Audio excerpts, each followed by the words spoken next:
আজ সোমবার। তোমরা কি ভাবছো সোমবার সন্ধেবেলা? একদম না। এটা হলো সোমবার ভোর 5:30, ঘুটঘুটে অন্ধকার। আর আমি চলেছি ডিউটি।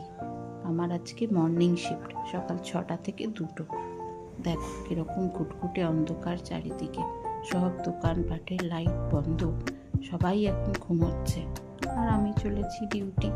যাই হোক, অফিসে তো চলে এলাম।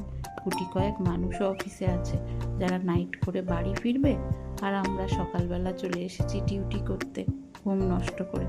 প্রায় 6:30, 6:45 বাজতে যায়, তখন গিয়ে সূর্যি মামা একটু দেখা দিচ্ছে। শীতকালে যতক্ষণ না রোদ বেরোয় বাবা। যাই হোক, দুপুরবেলা ফিরে সকালের ঘুমের ঘাটতি পূরণ করলাম, কম্বল চাপা দিয়ে একদম ঘুমিয়ে পড়লাম। বিকেলবেলা পেটটা কেমন করছিল, একটু কেমন তেলে ভাজা খেতে ইচ্ছে করছিল, তাই বাইরে গিয়ে একটু তেলে ভাজা কিনে আনলাম। একটা হিঞ্চের চপ, 2টো মুসুরির ডালের বড়া, তাই দিয়ে দুপুরের সন্ধ্যের খাবারটা সারলাম। চলো আজকের মতন গুড নাইট তাহলে।